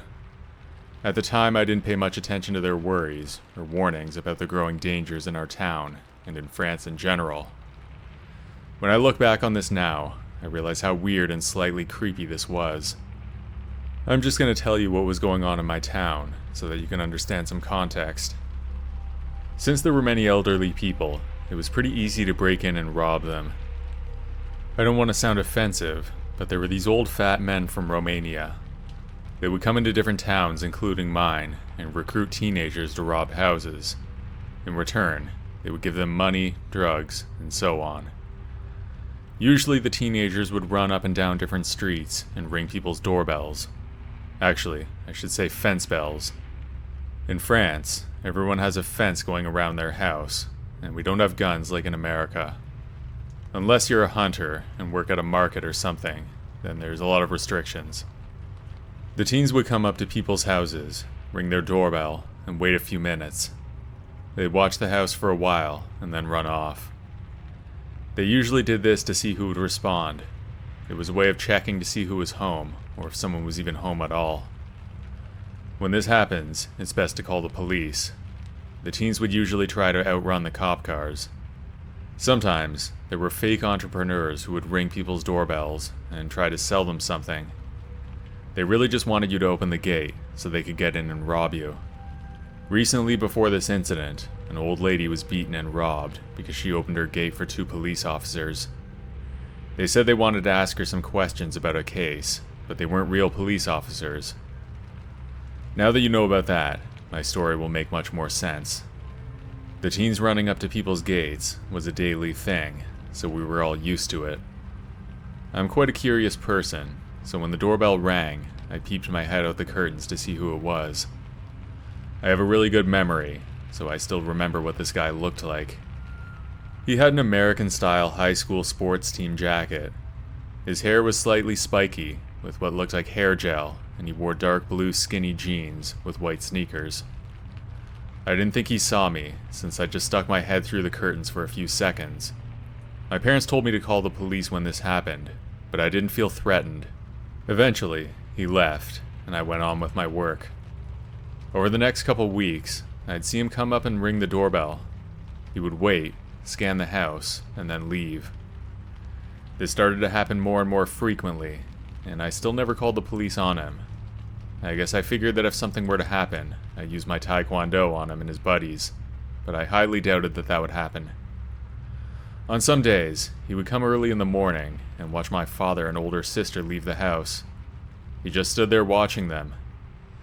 I thought this was weird, but I still wasn't too alarmed. One day, however, he was standing outside our house. He was across the street just watching us for hours on end until my mom came home. Another day, I saw him in his usual spot across the street just staring at us again. He must have been there for 2 hours until a black car with tinted windows pulled up. He got into the car and sat there for a few minutes before driving away slowly. I thought that was odd, but I never mentioned it to my parents. Well done, younger me.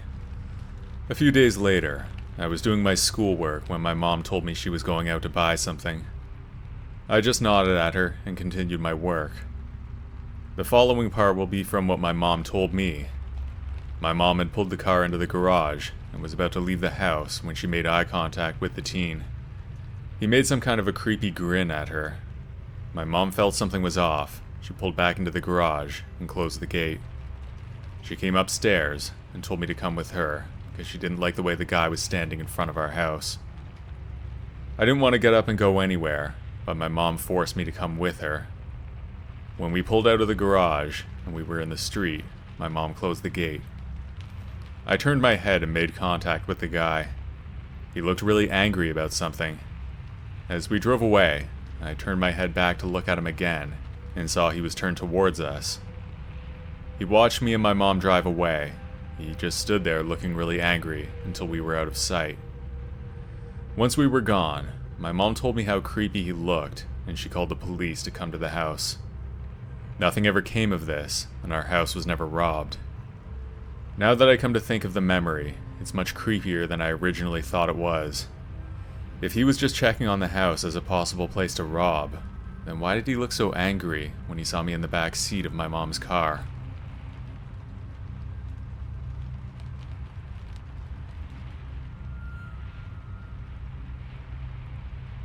I live in upstate New York, and this happened in the early 90s. I'm guessing 91 or 92. I was around 10 years old. Me and my mom were at my local shopping mall at the Radio Shack. Radio Shack was one of my favorite stores, right behind KB Stores, which was on the other side of the mall. We had already been to KB, and I even remember what we bought there, a Junior Magician's kit. I was near the front of Radio Shack, looking at the musical keyboards when I noticed a man sitting on a bench outside the store, watching me. He appeared to be in his late 50s, and he was wearing a plaid shirt and jeans. I tried to ignore him, but I got a really creepy vibe. I pretended not to notice, because it seemed like he was watching me intensely. There was another kid, a little younger than me, with the keyboards as well. He didn't seem to notice the guy. Eventually, the kid walked away, and I started to play a couple random notes on the keyboards nervously. Suddenly, the guy said to me, "Hey, come here." I knew something was wrong. While trying to act as casual as possible, I walked up to my mom and said, "Let's get out of here." I didn't tell her exactly why, because I didn't want to freak her out. I don't know why I didn't just tell her about the potential danger outside the store. I guess I just didn't want the guy to think I was scared at all. I was afraid he might just walk up and grab me, or hurt my mom. We exited the store, walking right past the guy. I had my mom's hand, and I was practically dragging her out of the store. We started walking to the exit, and I kept looking back. We were about halfway there, and I saw the guy get up. He was following us. He was walking pretty slow, not really in a hurry after us. He seemed to be just taking a stroll, but he was definitely coming. I pulled my mom a little harder, as if to tell her to hurry up. She asked me why I was in such a hurry. I didn't say anything just yet. We got to the door and hurried towards the car. We finally got to the car, and I was keeping an eye on the door, hoping he wouldn't come out. Then I told my mom what happened. I said that some guy came up to me and told me to come to him. Then I told her that we had to get out of here fast before he sees which car we got into. We got going, and I was constantly looking back, making sure we weren't being followed. I was pretty much freaked out for the rest of the day, thinking every car that drove by my house was that creepy guy, even though I'm pretty sure he never saw which way we went. I couldn't even really enjoy my magic trick kit that I'd just gotten. I never saw him again though, thank goodness.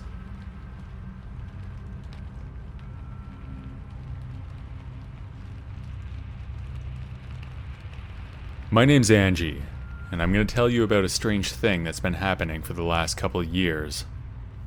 I live in a small city, so nothing ever really happens around here. Maybe one big thing happens every few years or so, but that's about it. When I was 11 years old, my parents decided to take me and my sister to a Star Trek convention. I asked them if I could bring my friend, and they said yes, so I brought my best friend Parker. When my parents brought him home, his parents started chatting with mine. It was dark outside, and only the moon was out. Parker and I went back to his house. I should mention that he has no fence, and neither did his neighbors, so we could see all their backyards. Parker got a bad feeling and got scared. He ran to his parents, but being the tough, rebellious child that I was, I stayed. About 5 minutes later, I looked up and saw a man in one of the neighbors' yards crouched over. It was dark, but from what the moon let me see, he was wearing a dark hoodie and jeans. What struck me as odd, though, were his orange goggles. And he had something covering his mouth. It looked like a bandana.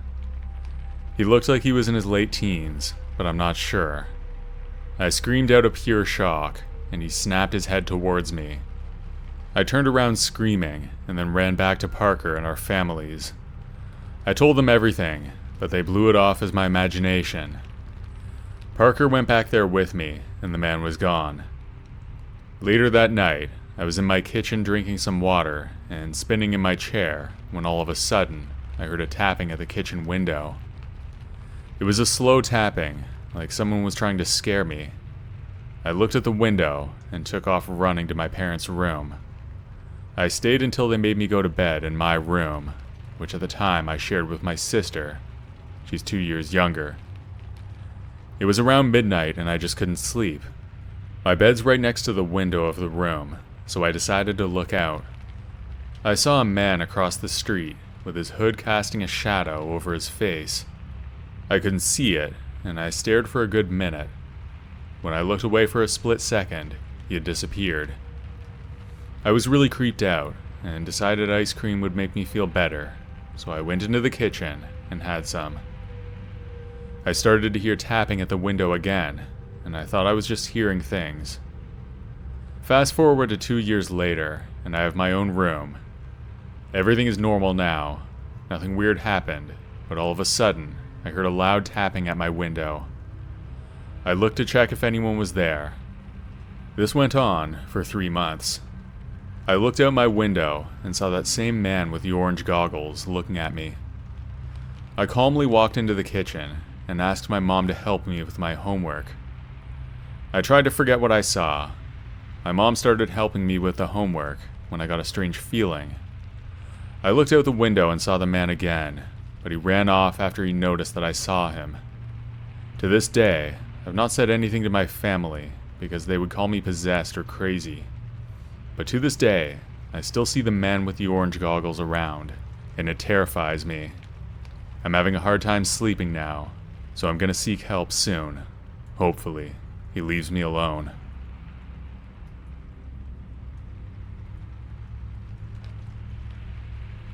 It all started in high school. A few weeks in, I made a few friends and I was keen on making more, so I tried to talk to everyone that I could. I was still somewhat new to this school, and one day I got lost.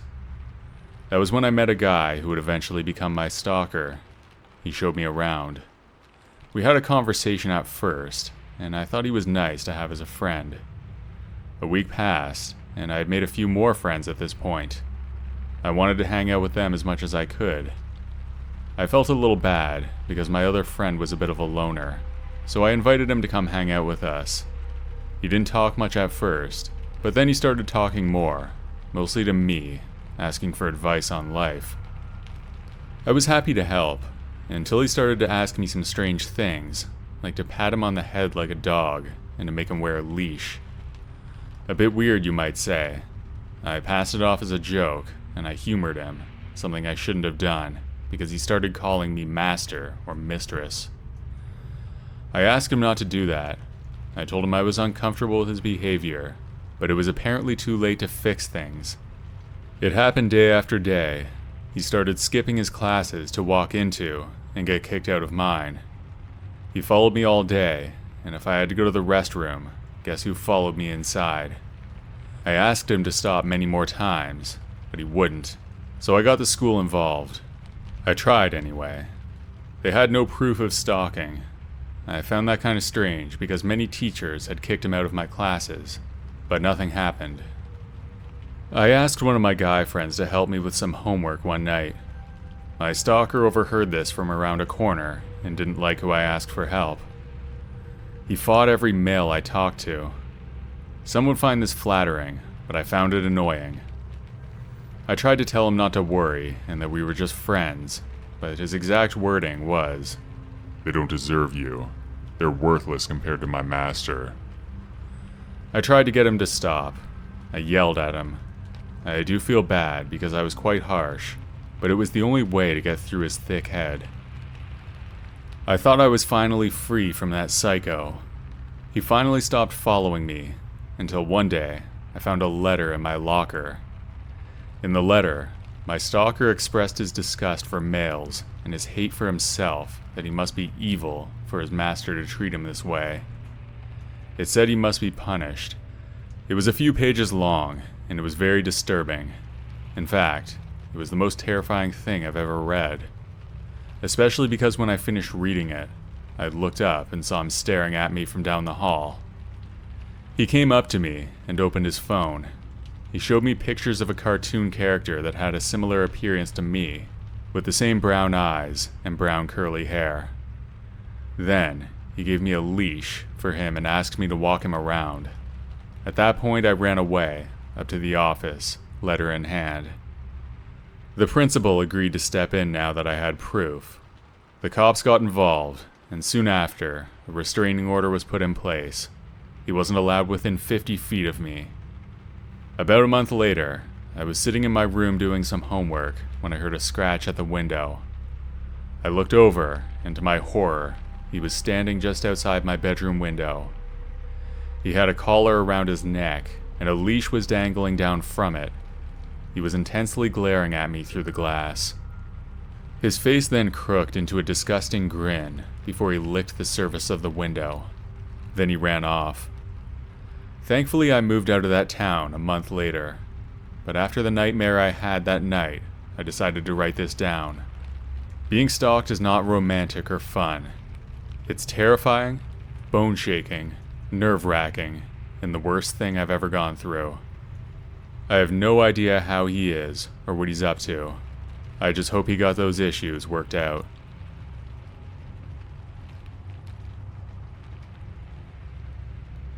This happened to me more than a decade ago.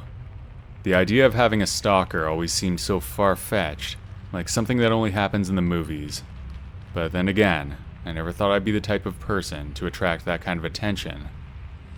I was just an ordinary girl, with an ordinary job and an ordinary life. That's what I thought anyway. It started with little things I didn't even notice at first. A stranger holding the door for me. A man who would always be in the same coffee shop as me. A car that seemed to follow me on my way home from work. At first I brushed it off as coincidence, but as the days went on, it became clear that I was being watched. I tried to ignore it, to go about my life as normal, but it became impossible. The man from the coffee shop started to show up wherever I went. He'd sit across from me on the bus, or stand behind me in line at the grocery store. I could feel his eyes on me, watching my every move. Then, letters started arriving at my apartment a few weeks after I first noticed him. At first they were just creepy, the kind of thing you'd expect from a lonely person with too much time on their hands. But then they started getting more threatening, more aggressive. He started talking about how we were meant to be together, how he knew everything about me, and how he'd make sure that no one else would ever have me. I tried to go to the police, but they told me there wasn't anything they could do. They suggested I change my routine, or move to a different part of the town, but I couldn't afford to do that.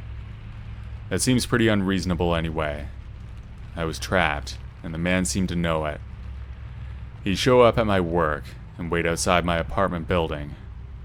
I started to become paranoid, jumping at every little noise, looking over my shoulder every few seconds. It was exhausting, and it was starting to take a toll on my mental health. I couldn't sleep, couldn't eat, and I was constantly on edge. One day, I decided that I'd had enough. I was going to confront him face to face. Not the smartest thing to do, but I was frustrated. I went to the coffee shop, knowing he'd be there, and I walked straight up to him. I'll never forget the way his eyes looked. It was really creepy. I told him that I knew what he was doing, that I wasn't going to be afraid anymore. I told him that he needed to leave me alone, and that I wasn't interested in him, that I just wanted to be left alone. He just smiled that same creepy smile, and told me that I didn't understand, and that we were meant to be together. Then he got up and left like it was nothing. After that, things got even worse. He started to follow me everywhere, never leaving me alone. He'd show up at my work, at my apartment, even at the gym. I was terrified, and I didn't know how to handle it. One day, I came home to find my apartment door unlocked. I knew he'd been there, and I knew he'd been watching me. I packed a bag and left, not knowing where I was going, but knowing I had to get away. I ended up staying at a motel in a different part of town, too scared to leave the room.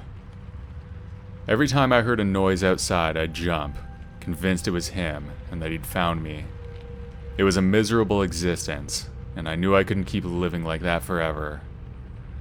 Eventually, I made the decision to move to a different city, and I hoped he wouldn't be able to find me there. I left everything behind, my job, my friends, my life, and I started over in a new place. I was really scared for a long time. I thought he'd follow me. If that happened, then I would have no idea what to do. The police wouldn't do anything, so I was out of ideas. I can't explain why he never followed me. Maybe he tried but couldn't find me. I don't know. I'm just happy it's over.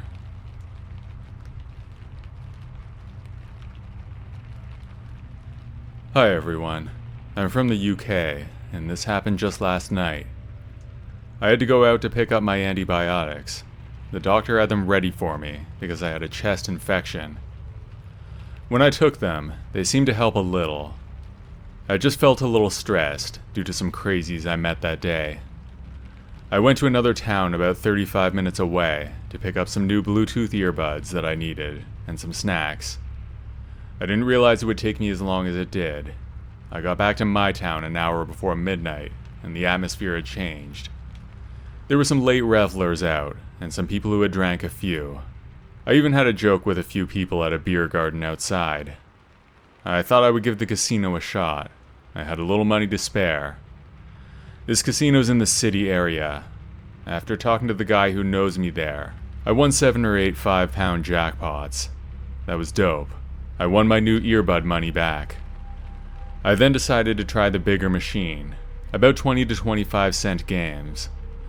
I won a little, then lost, then won some of it back. I didn't put it all in, just 10 quid or so. I felt like chilling there for some reason. I thought my other money might arrive in my account. Not long later, a woman, either Hispanic or Spanish, sat next to me. She charged her phone, but then had some small talk with me. She seemed nice. I said I was waiting to see if my money came in, and to give it a good run. She smiled and laughed. Next she said, "Oh yeah, you know, I'm waiting on something." She then started texting something on her phone. I'm not sure if it was about me, but I thought maybe it was her friend. Something felt off. She then spoke on her phone in either Spanish or Mexican to someone called Pesos. But then she gave me some sort of a crazed stare. I thought she was calling someone to try and rob me, or possibly she could be a trafficker. Who knows? Since I didn't feel my best, she would probably have one over on me. As soon as I got up and picked up my 2 bags, she said, "Where are you going?" in a firm voice. Even the guys working there were looking at her in a confused way. As I got out and turned the corner, I noticed she had come after me at a fast pace. I then moved quickly. I walked and turned a few streets. I blended in with the late-night drinkers and lost her. I must be pretty lucky to have gotten away. I don't think I will go to that casino for a few months, given what took place.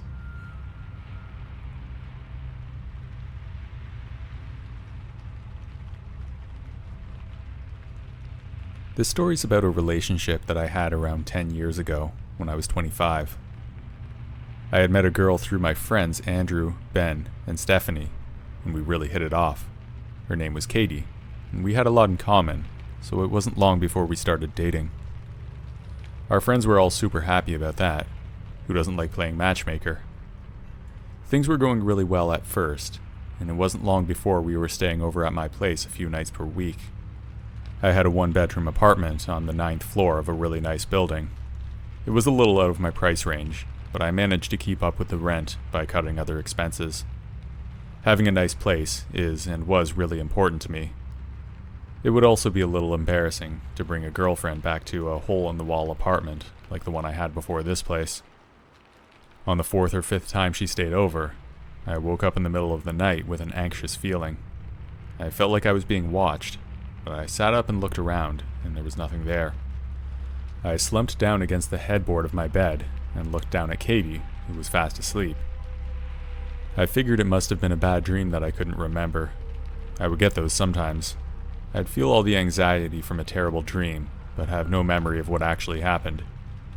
It's a weird feeling, but I didn't worry too much at the time. On another occasion when Katie was over, I woke up again with the same feeling, but this time, as soon as I opened my eyes, I could see Katie's face right in front of me. Her wide eyes were staring at me with a startling intensity. I jumped from shock. Her normally pretty face was surprisingly creepy in the dark. The only source of light was a slight glow from the open window. But as soon as I realized it was her, I calmed down. "Whoa, you scared me," I whispered. She didn't speak. She just stayed still and leaned over at me staring. I don't think I saw so much as a blink. After an awkward 10 or 15 seconds, I placed my hands on her shoulders and gently laid her back down on her side of the bed. Then I went back to sleep. The next morning, I brought it up while we were eating breakfast. As we sat at my kitchen table, I told her that I woke up and she was staring at me, her eyes wide open. She insisted that it never happened. Not that she didn't remember, but that it didn't happen, and she was really quite defensive about it. I decided not to push the issue any further, although I knew that it did happen. At the time, I believed she was probably sleepwalking, and she was sensitive about it. I figured it was not worth it to convince her that I was right. However, I was still creeped out, because I thought that sleepwalkers always had their eyes closed. I googled it later though, and found out that eyes are often open for sleepwalkers, so maybe it was that. Nothing happened for the next several weeks, and other than that incident, the relationship was really going great. We had a number of fantastic group dates with our mutual friends, and things were progressing very quickly. We even started to discuss our future together. That would come to a halt very soon though. It was a night like any other at my apartment. We cooked dinner together like usual, then watched a movie on the couch and went to bed at around midnight. I awoke again in the middle of the night with that same feeling of anxiety. When I opened my eyes, Katie was not facing me like before. I immediately looked to her side of the bed, but she was gone. I was confused for 2 or 3 seconds until I looked forward. Katie was standing in front of my bed, the open door to the hallway behind her. Her long black hair covered most of her face, but I could see her wide open eyes looking at me, a blank expression on her face. I blinked a few times while my eyes were adjusting, and when I did, I noticed something terrifying. In her right hand, she was holding a large chef's knife from my kitchen. "Katie, what are you doing?" I asked. She stood there swaying slightly. A creepy smile slowly appeared on her face. With that, I had seen enough. I quickly threw on some clothes and got out of there. I had to pass right by Katie with the knife in order to get out of the room, but she didn't make a move. She just stood there and let me leave. I slept in my car that night, and the next day, I broke up with her over the phone. Again, she insisted that nothing happened, and even accused me of making it up to get out of the relationship.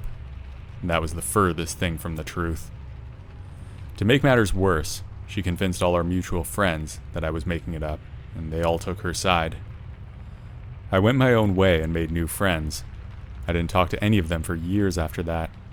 However, I did find out through Facebook that Katie began dating our friend Andrew after this incident. I hadn't heard anything about them in years until I ran into Stephanie at the grocery store. It had been a long time since the incident, so it was all water under the bridge to me. When I locked eyes with Stephanie, it seemed like she'd seen a ghost. I started walking over to her smiling, but her face looked frightened and timid. I figured she thought I'd be mad, so I walked over to her and gave her a big hug to show her that there were no hard feelings. It didn't seem to work though, because as soon as I let her go, I noticed that she was crying. I stood there confused for a few seconds, then I led her outside to the parking lot where we could have a little more privacy. She eventually calmed down, and when she did, I found out why she was crying. She told me that shortly after Katie and Andrew started dating, Katie had stabbed Andrew to death in his sleep. Stephanie gushed for several minutes about how right I was and about how wrong everyone else was for doubting me. How if only they had listened to me, then Katie may have gotten the help she needed before it was too late. This incident is something that will stay with me forever. Although I tried to say something at the time, not a day goes by that I don't feel guilty for not doing more. I let the issue go and moved on with my life, a luxury that Andrew will never have.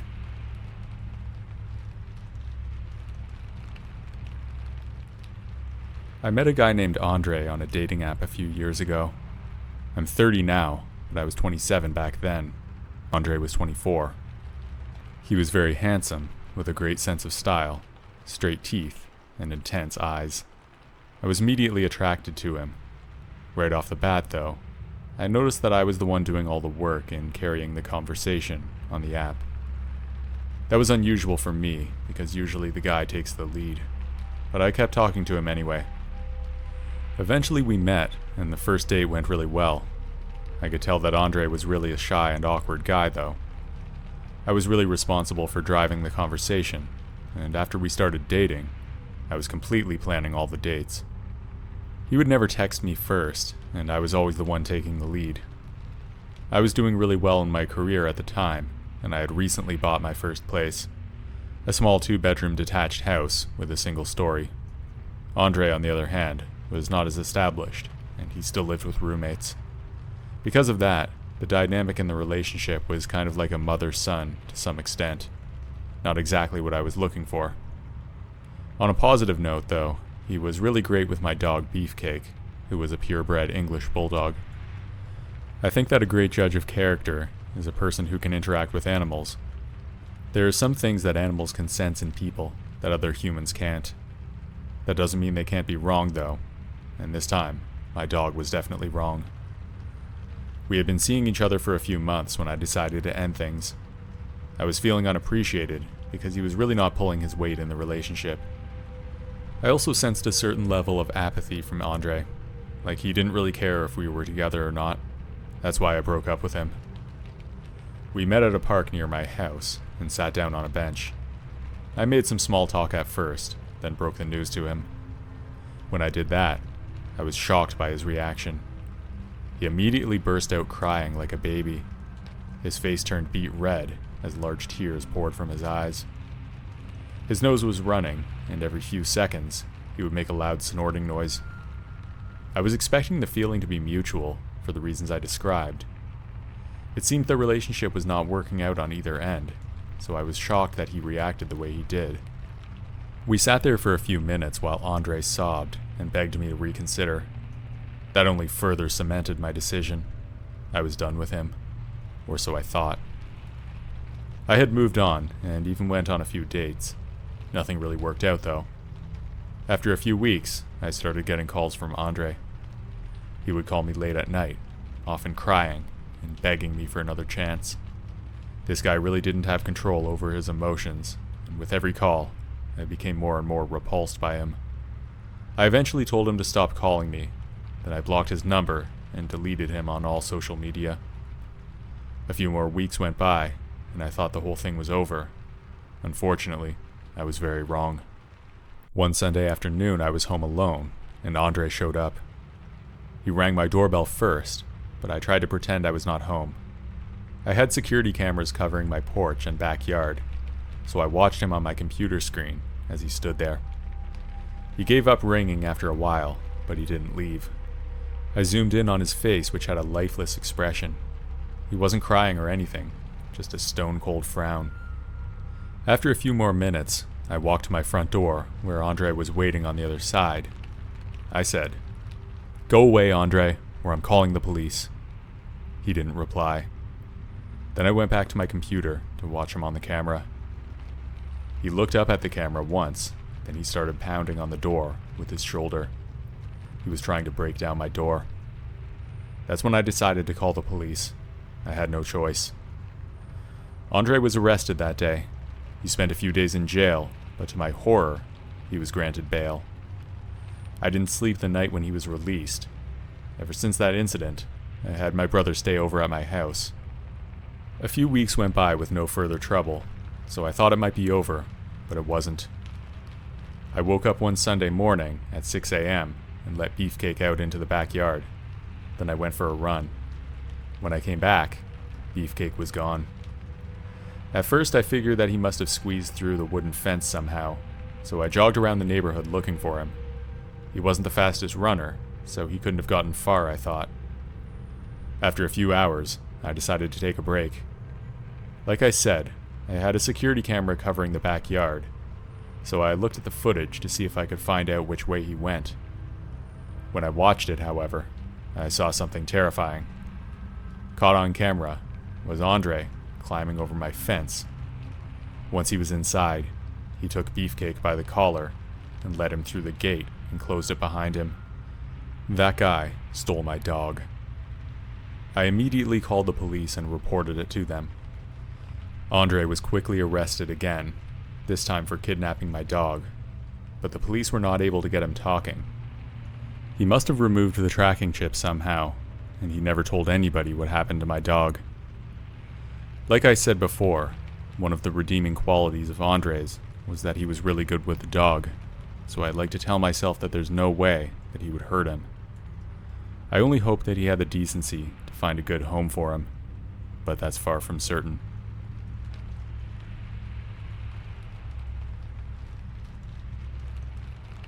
I broke up with my ex-girlfriend Susan last year.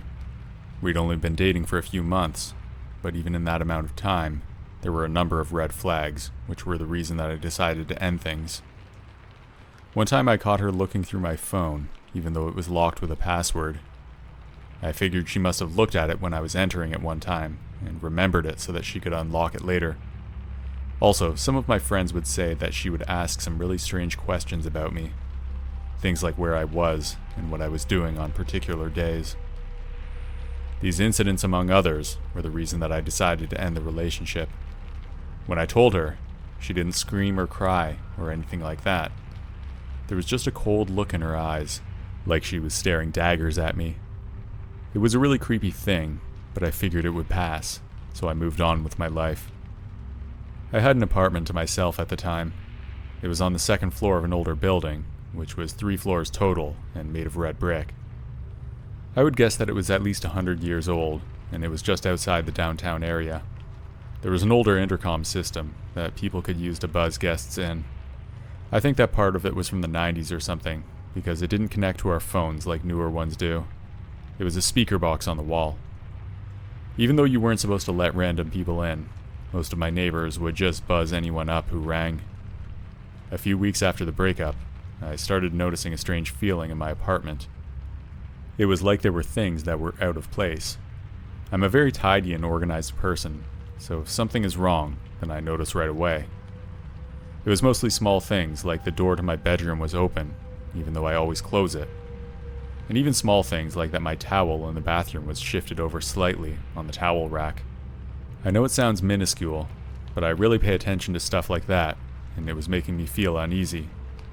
Obviously my mind went to Susan, but I didn't really think it was her, since I never gave her a key to my apartment. So even though she could have gotten into the building through the outdated buzzer system, I didn't think she could get into my place. Also, the second floor window was really hard to get to, so it couldn't have been that. I convinced myself that it was just my imagination, and didn't worry about it for a while. Things kept happening, though, that had me worried. I started to notice articles of clothing that were missing, and not just a sock that could have been lost in the laundry. My favorite pair of blue jeans were gone. I also noticed that my bed, which was always made tidily, was looking like a mess. Like someone had unmade it, then haphazardly tossed the duvet somewhat back in place. I knew for a fact that I would not have left it like that, so I was starting to feel seriously worried. One night, I had come home late from a night out with friends, and as soon as I stepped into my apartment, everything felt off. I turned the lights on and stood in the doorway for a few seconds, looking around. I felt a presence in that place, but nobody was there. I took a deep breath and then said hello, but there was no answer. Then I took off my shoes and started cautiously making my way through the apartment. I checked the living room and kitchen, which were actually the same room. Then I poked my head into the bathroom and turned on the light. There was nobody there. Finally, I stepped into the bedroom and also turned on that light. It seemed to be empty as well. I bent down and looked underneath my bed, and the coast was clear. I was beginning to feel relieved at this point, but I did have a closet in the bedroom, and I knew that was the last place anybody could be hiding. So I walked slowly to the closet door and took one final look around before opening it. I reached for the handle and slid the door to the side. When I looked down, Susan was sitting there with that same cold expression on her face that I saw when we broke up. She had been sneaking into my apartment this whole time. Although I was extremely terrified, I was also relieved that there was finally an explanation for the strange things that had been happening. I immediately closed the closet door and ran out of my apartment and down the street. Then I called 911. The police came and arrested Susan, who was still there when they arrived. She was taken to the police station, and after a few hours of interrogation, the police discovered that Susan had managed to make a copy of my keys at some point while we were together. I tried, but I couldn't think of a time when she would have had access to my keys for long enough to do that. It was especially creepy to me because it shows that she was planning something like this before we even broke up. She was never charged legally, but she was ordered by the court to attend therapy, and a restraining order was placed against her. After that, I moved out of the apartment and back in with my parents who live in a different city. I haven't heard from her since, and I haven't tried to find out anything about her progress in therapy. Although this was the worst experience of my life, I actually do wish the best for her.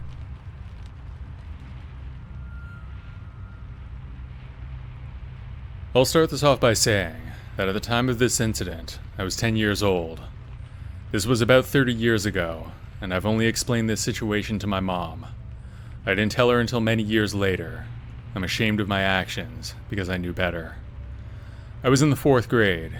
At the time, my parents had very little money, but they were trying their best to keep a roof over our heads. Even though I was a kid, I understood the financial pressures they had, which is why I never asked for anything. On this particular morning, as I was walking to school, I saw a car parked across the street. It had the passenger side door against the curb. The front passenger side door was open all the way. As I walked by, I was curious and looked into the car. On the passenger side floor were a lot of quarters, probably $10 or $20 worth of quarters. A man was sitting in the driver's seat with his arm in a cast. It reminded me of Ted Bundy. He saw me looking and called me over. Here's where I knew I screwed up. I walked over, and he asked me to help him pick up the quarters on the floor and put them into a cup that he had. He said they fell out of the cup, and he couldn't pick them up himself because of his arm.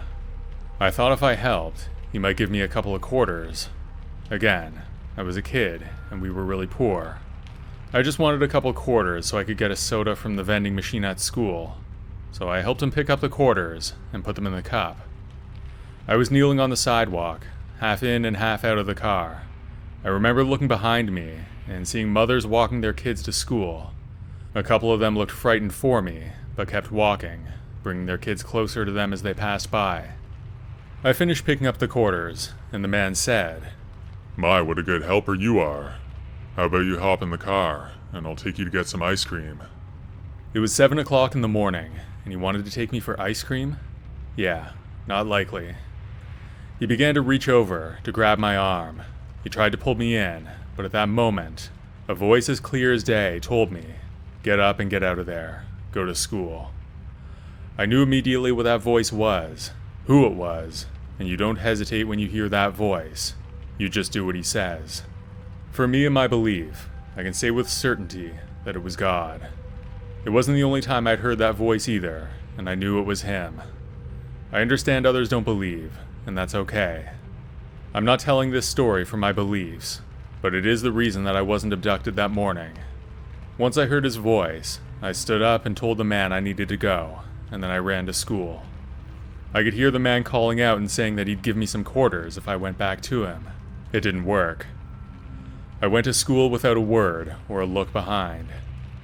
I also never walked that way to or from school again. That was the short walk for me, but I didn't want to risk it, so I took the long way home afterwards. I did hear later that the man in the car was in fact a predator. He had apparently kidnapped a child, but was found by the police soon after, and thank God, the child was safe and the man was arrested. I realized that I actually dodged a bullet there, but I was ashamed about my actions.